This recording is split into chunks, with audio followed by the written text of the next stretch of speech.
میں نے محبت میں عورت سے بڑا بیوقوف نہیں دیکھا۔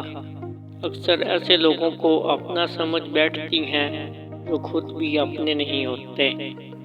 ایک لڑکی نکاح کرتے وقت اپنی پوری زندگی مرد کے نام کر دیتی ہے، مگر اس کا ہرگز یہ مطلب نہیں کہ وہ مرد کی غلامی میں آ جائے گی، بلکہ مرد کو چاہیے کہ وہ اس کو اپنی ملکہ بنا کر رکھے۔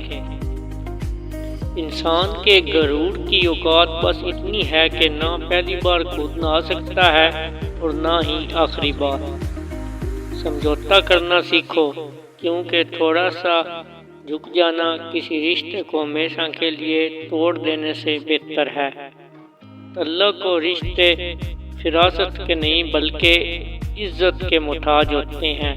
جتنی عزت دیجیے اتنے ہی گہرے ہوتے ہیں۔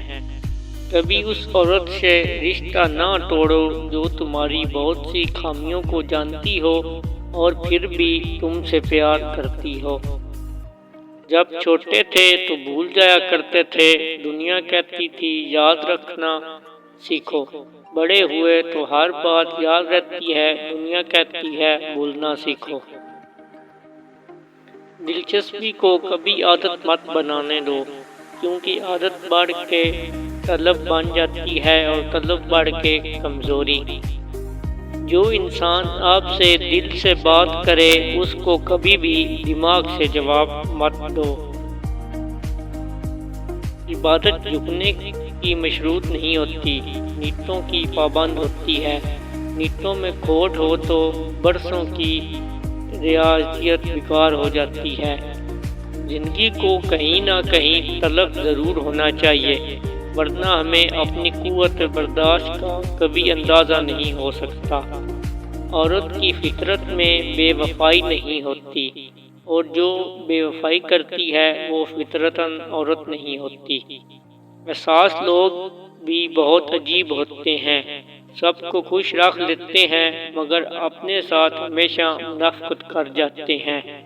اس بات سے کوئی فرق نہیں پڑتا کوئی آپ کو اچھا سمجھتا ہے یا برا، کیونکہ اللہ کے نزدیک آپ اپنی نیت سے جانچے جائیں گے، دوسروں کی سوچ پر نہیں۔ توڑنا نہیں جوڑنا سیکھو، کیونکہ توڑنے والوں کی حویلیاں ویران اور جوڑنے والوں کی قبریں بھی آباد رہتی ہیں۔ اگر تم کسی سے کچھ بھی نہیں چاہتے لیکن پھر بھی اسے چاہتے ہو تو تم واقعی ہی اسے چاہتے ہو۔ جس مرد یا عورت کو چھوٹی چھوٹی بات پر غصہ آتا ہو ان میں ایک خاصیت ہوتی ہے، وہ دل کے بہت صاف ہوتے ہیں اور اتنے ہی اچھے بھی ہوتے ہیں۔